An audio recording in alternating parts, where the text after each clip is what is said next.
Hello, I'm Davia Chambers, and this is Let's Talk Tobago. Today we're at the top of Tobago Villa, nestled in the hills of Annisvale. After a romantic honeymoon in Tobago, Camille and Derek Baker decided to set up a home here. As fate would have it, their property became a place that encompasses all that they love about the island: romance, homeliness, nature, and breathtaking views. We'll explore just what they mean, but first, this week's top stories. A Commonwealth Observer team visits Tobago as the country prepares for national elections. Changing the work culture in Tobago, how to get the best of our employees, and the Pembroke Salaka Feast and Blackrock Sea Festival at the Tobago Heritage Festival. Stay with us for these stories and more after the break. Tobago Hospitality and Tourism Institute invites interested persons to register for its upcoming short course programs for the July-August period. Short courses being offered are Tobago Sweets, Food Art, Formal Cake Decorating, Bartending and Mixology. Interested persons can contact the Institute at 660-2196 extension 2004 for further information. Tobago Hospitality and Tourism Institute, committed to tourism, committed to you. Thanks for staying with us. This is Let's Talk Tobago. Take a look at these expressive drawings. These are the type of subtle, casual touches by the owners that can be seen throughout the entire villa.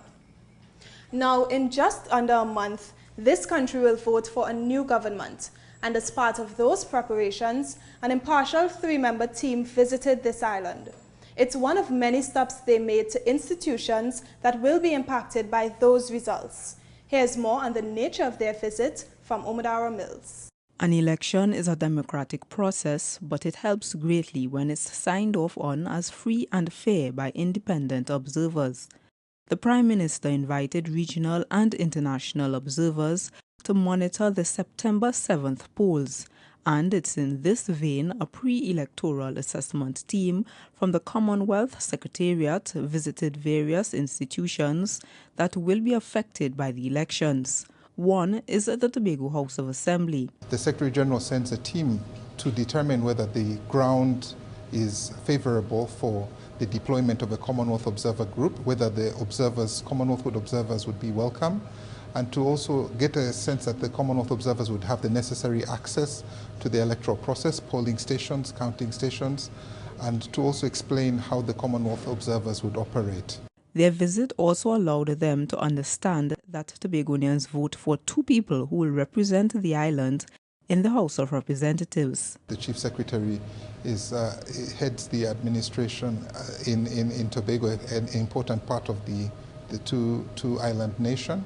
We discussed his views on the arrangements for the election. We sought his views on whether he would welcome Commonwealth observers, and he responded positively in this regard. And here's why. It's always good to have an observer to come in and certify that your elections are free and fair. And I think it bodes well for the country in general. The pre-electoral assessment team will report back to the Commonwealth's Secretary General, who will then decide if an observer team should come to the country for the September 7th general elections. I'm Omadara Mills for Let's Talk Tobago. Top of Tobago puts the saying, surrounded by nature, into a realistic view. Beautiful flowers and foliage frame the villa's outdoor space, which creates a calming effect. Listen to this. The more you do, the more you have. It's been proven. Highly productive people are rewarded in many ways. But how do we get employees to understand this? Good morning, Mandy. Why have you come late? I got stuck in the traffic jam today. It was really a huge traffic jam. You were 2 hours late. Sorry, sir. But you often come late. It has become your habit. Bad work ethic, something that's particularly worse in the public sector. Here in Tobago, the culture is no different, but work has begun in both private firms and public institutions to make this a thing of the past on this island. The Tobago House of Assembly in particular, as the major employer on the island, has invested interest in the input and output of the public sector. Issues like employee productivity poor customer service, and high absenteeism all hinder economic stability. And both employees and employers got a chance to understand what steps should be taken to improve productivity and how they can create change. And it's quite simple. Employees need to be accountable and independent, while employers must encourage, motivate, recognize, and reward.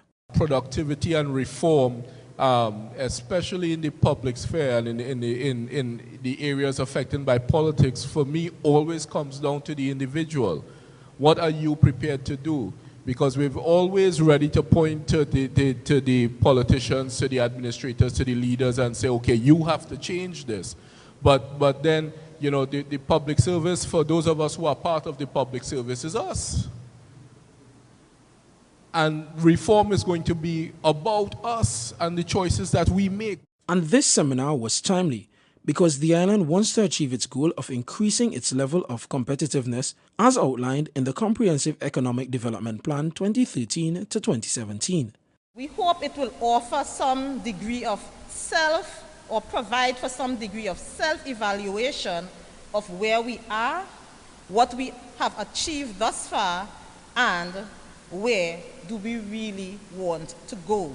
A survey conducted in the US showed that unscheduled absenteeism costs close to $4,000 per year for each hourly worker and around $3,000 for salaried employees. In the UK, that figure was £11 billion, and that was back in the late 90s. No data is available for Tobago, but it's a cost the Assembly is keen to avoid as it strives to make better use of its human resources. I'm Keyshawn Wilson for Let's Talk Tobago. The villa is self-catered, but the on-site manager offers tiny perks, such as a cupboard stocked with groceries per your request before you arrive, and homemade bread for breakfast. Okay, building tomorrow's leaders today is what our next story is about. A full class of people got lessons on the different aspects of good leadership. Here are highlights from the workshop. Ronnie Stanley, a representative of the Youth of Tobago organization. He's one of the 63 participants attending a 5-day workshop on community leadership training facilitated by the Citizens Security Program, CSP. Mr. Stanley appreciates that he is able to learn more about topics such as human development and communication, since they can help him make his organization a better one. I think it's one of those necessary things that should happen, because we need to continually try to forge leaders among us if we are to create that better society that we are looking forward to. The workshop targeted people from faith-based organizations, police youth clubs, and those in various divisions of the THA. It's a part of the CSP's policy to make communities safer by giving organizations the tools they need to carry out more activities that can create positive change. It's part of our own objective of building the capacity of the organization so they are able to treat with not only their own safety issues in the community, but generally in terms of their management of the organization and in the design of programs to address the critical issues affecting each community. And so hence the reason why we have invested significantly in doing this as part of our core mandate towards promoting a culture of peace and lawfulness in the communities. The participants also discussed other issues such as fundamentals of community leadership, conflict management, and mediation strategies, areas which they will be assessed on in 2 follow-up sessions after the course's graduation ceremony. We really do hope that we can groom a crop of leaders who understand themselves, understand their role, understand the issue of service and volunteerism and giving back to your community. In 2008, CSP started its work in 3 communities on the island, Bonaccord, Bethel, and Darrell Spring, so as to reduce the incidence of criminal activities by engaging residents in positive recreational activities or seminars. Their initiatives are supported by the THA since they fulfill a part of the Assembly's mission of a safer and more serene Tobago. I'm Umudara Mills for Let's Talk Tobago. What do you call a young person who likes art and culture? Find out after the break. We'll be right back. Going to Barbados? Why continue to pay high prices when you can get there for only US $231.95, all taxes included? Yes, you heard right. You can now travel to Barbados from Tobago for a mere US $231.95 on Gold's weekly service. So if you're going to Barbados for business, the beach, crop over, or attending university, stop wasting your money on those other high-priced airlines and get there for a fraction of the cost. To book, just log on to www.vogel.com.br. Barbados just got closer. Welcome back to Let's Talk Tobago. Today we're touring the top of Tobago Villa. To make your stay here as entertaining and enjoyable as possible, snorkeling equipment, mountain bikes, numerous DVDs, and even a local mobile phone are provided. Cool kids like art, history, culture, and learning. At least the ones at the Cool Kids Camp do. And this year, it's no different with a mix of activities. Let's check out some of the fun. One aspect of this year's Tobago Heritage Festival is the display of the island's artifacts at the Scarborough Library facility. It's a chance to reminisce, or if they're like these youngsters, be educated. And that's just what children of the Cool Kids Camp were able to do as part of the camp's agenda this year. We know that it would have been something that I know most persons would have been looking forward to, having a library in Tobago again. So we give the children the opportunity to come, and there's also the Tobago Folk Museum that is set up here. So we bring them, as we say, to educate them and to give them more information. The children also journeyed to Castara to participate in seine pulling, a technique used to catch fish back in the day, but is still utilized by some local fishermen. More than that, the camp, which is facilitated by the Division of Community Development and Culture, engages the children in other fun and educational activities. When you're there, you're supposed to encourage yourself in teamwork, arts and craft, and you're learning new stuff there, like crafting a stool. The camp is now in its 4th consecutive year. It targets children 5 to 14 years old. And there are youngsters who look forward to the camp so much that they're excited to attend year after year. So what makes this camp stand out? We're always there to welcome the kids. Every year we try to make it innovative and different from the year before. As I say, we try to create a unique space because we try to make it homely, and friendly for the kids. The 4 weeks camp is meant to encourage children to see the importance of the arts and the culture on the island. There's also the focus on teaching the children life lessons that they can take with them even after they graduate from this vacation pastime. I'm Umadara Mills for Let's Talk Tobago. No getaway would be complete without a refreshing pool to dip in from time to time. But if you want something a bit more adventurous, there's a beach path and 3 different hiking trails nearby leading to the Annisvale Beach.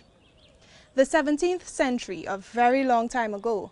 But imagine if you could travel back in time to learn about a famous battle that happened in Scarborough's water during that period. A group of students got that opportunity, and this is how that visit turned out. Anika Springer has the details. The Rockley Bay Research Project team has been working at this for over 3 years now. Their plan is to recover and preserve over 10 ships lost back in 1677 during one of the largest naval battles outside of Europe. Today, their mission is far from complete, but they've made great headway in recovering artifacts and constructing a port museum to keep them. The Tobago House of Assembly granted approval for the Division of Tourism and Transportation to fund the construction of a conservation facility here. When it's completed, it will be the only one of its kind in the Caribbean. It's been described as a treasure trove for archaeological researchers, which is why the Assembly wanted students from primary to tertiary institutions to experience this presentation. In addition to doing the research of the archaeological material, we also believe it's very important that we build capacity locally. By that we mean providing educational opportunities, outreach opportunities for the children. Our hope is that one of the children that is here today will become interested in one aspect of the work that we're doing. Being here also meant the students learned a bit more about Tobago's history. The archaeologists working on this project believe the ships that sunk are key to explaining what happened on that day more than 350 years ago. But that's just one of the many untold stories. Now, you may not know it, but just out here is one of the most amazing archaeological sites in the world. It is the location of not only a battle in 1677, but hundreds of ships that sank in hurricanes in later centuries. It's a story of intrigue and cultural history, and that's enough to influence one student. Well, I learned that it has a lot of interesting artifacts on the coast I didn't know about. I didn't even know it had archaeologists working here. I would be interested in it because it is cool and you're getting to learn about stuff that existed before, long ago. And her experience is what the THA is hoping to share with the rest of the world once these artifacts are conserved and placed in a facility here on this island. I'm Anika Springer for Let's Talk Tobago. We're in the middle of 6 acres of pristine natural beauty. It's no wonder benches such as these are placed strategically around the property. For all the young, budding chefs between 8 and 14 years, there's a camp for you. You learn the basics and the fine points of cooking and baking. Next, sift together the flour and baking soda. Baking and the pastry arts. That's what children ages 8 to 14 will learn about when they attend the kids' culinary camp. But there's more. They'll be taught how to prepare a local Sunday lunch, a lesson designed to teach them the importance of having a balanced meal. That element of it is going to show them or highlight, the need for a proper nutrition. So I think, apart from the cookies and the cupcakes, we also want to throw in, healthy eating and as well as nutrition and the importance of nutrition. The camp is facilitated by the Tobago Hospitality and Tourism Institute, THTI. It will be done by one of their certified chefs, so the children will get tips on mastering the culinary art and making their way around the kitchen. I think it's going to be beneficial for the children, especially around the July-August vacation period where most children might stay at home or watch television or play games.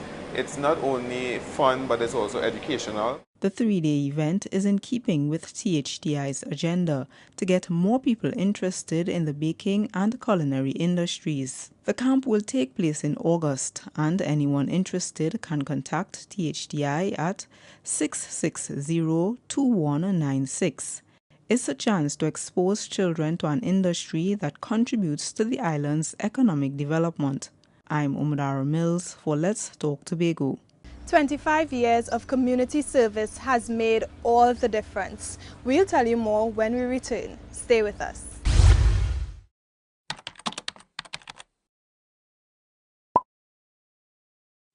Hey, why don't you step into the Scarborough Library facility? It has all the knowledge of our land, people and heritage that you just won't find online. The Scarborough Library facility is now open. Tobago Library Services. Information inspires innovation. Thanks for staying with us. This is Let's Talk Tobago. Now it's easy to see why the owners were inspired by 2 English backpackers to turn their home into a rented villa. 3 years of certificates of excellence and thousands of satisfied guests later, the charm Tobago offered the couple on their first trip is now shared with many here at Top of Tobago. They're a long-standing positive force in the community which makes a difference. Today, Omadara Mills takes a look at an organization determined to change lives for the better. She tells us what sets them apart from others.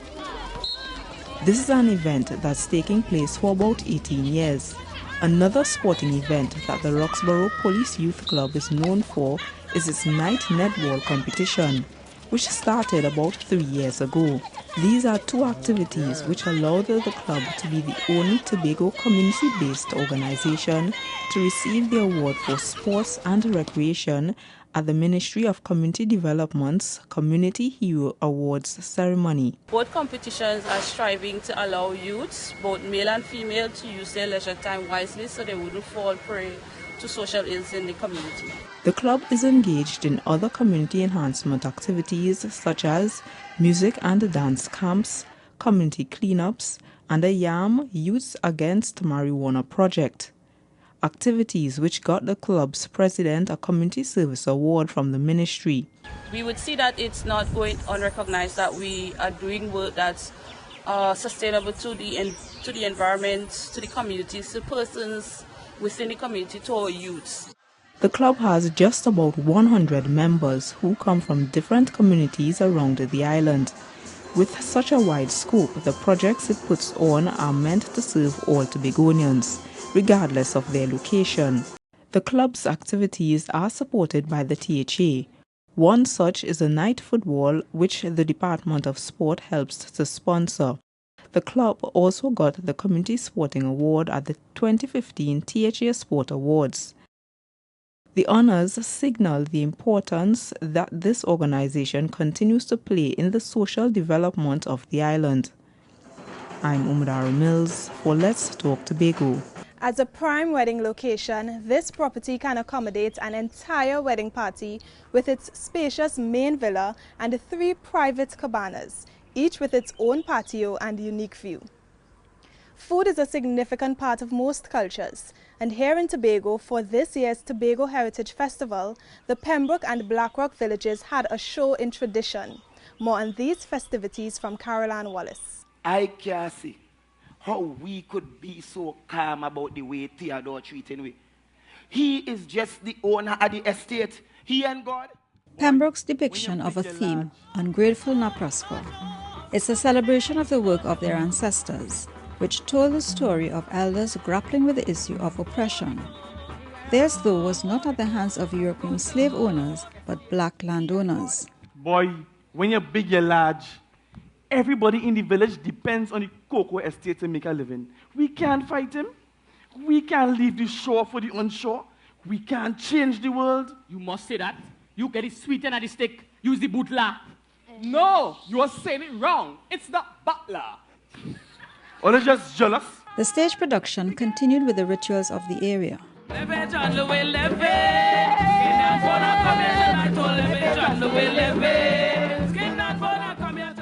And over in Blackrock, this. The commencement of the Blackrock Sea Festival. The villagers participated in a wake-up call street procession and then headed to the sea for the blessing of the boat and the pulling of sea. Later on, the stage production explained the rituals of the day and the significance of the sea in the village. So, Michael, for you and your friends and all others who are late, watch me good. Rum, no champagne. You used to call the ancestors. And ancestors, them were fishermen. Because a fisherman business are going here. He ain't through water. And that, some might say, is an apt way to capture the 2015 Tobago Heritage Festival theme, Community Treasures Recognition. I am Caroline Wallace for Let's Talk Tobago. A nature lover's paradise. That's how one guest described this villa. It's a place where you're woken by the sweet music of the birds and can enjoy an undisturbed view of the ocean and wildlife. The Tobago Heritage Festival is a time to rediscover different parts of the island's history. Many before us have risen up in the face of oppression. Barbadian laborers on the Roxborough plantations did just that when one of their own lost his life at the hands of the police. It's about conflict and the value of not settling. But I talked to you about disturbing the peace. And all you make me to know, let me go back and meet he. Yes. Make us bring him. The 1876 Belmano riot reenactment told the story of resistance against oppression.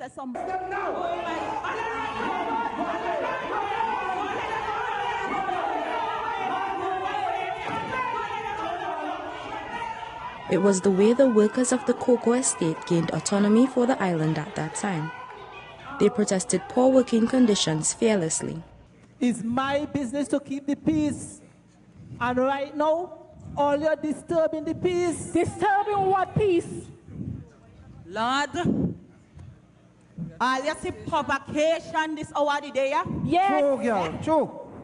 All you see provocation this hour of the day, yeah?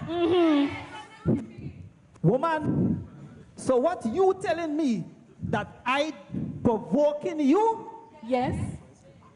Look, officer. You see right now, you're provoking me.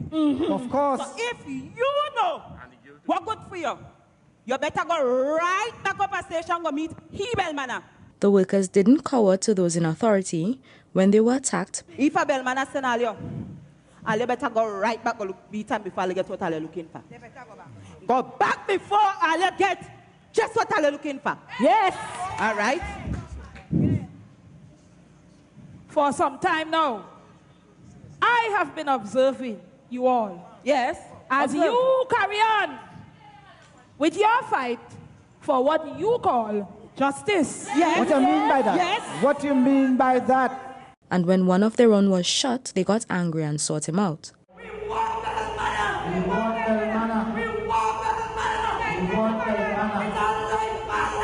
Bellmana has agreed to talk with you. That is the only way we're going to leave you all alone.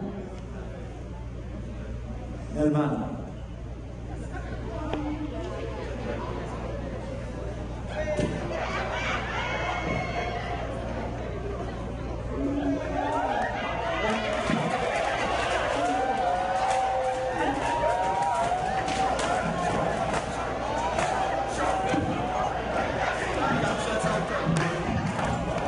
The reenactment of the Bellmana riot is the villagers' way of recognizing and appreciating the struggles of our ancestors even decades later.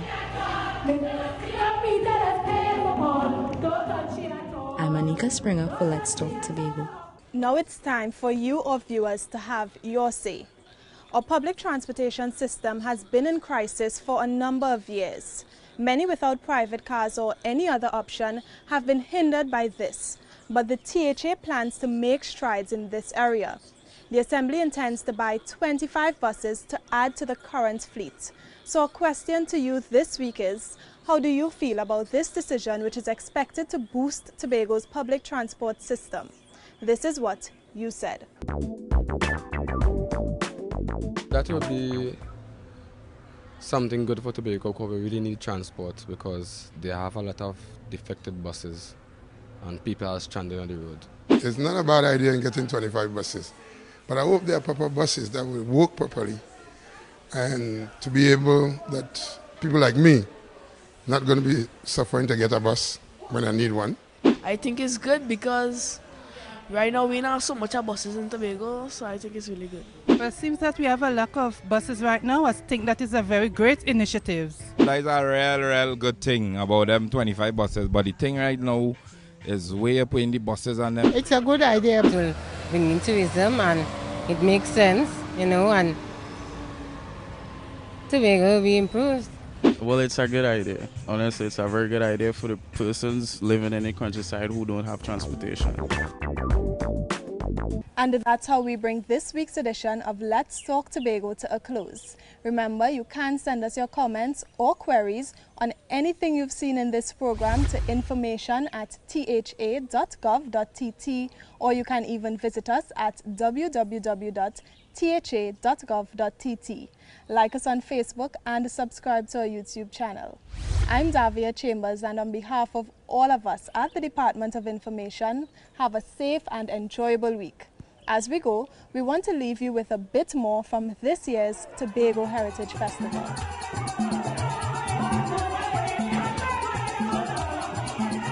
You see how all you like confusion? Them again? We the dog pan we estate. I do how we walk. And let's put you up a station. But all you want to come down here, come harass away. And you? Who you know who said those words? Fire? I didn't know it was a fire.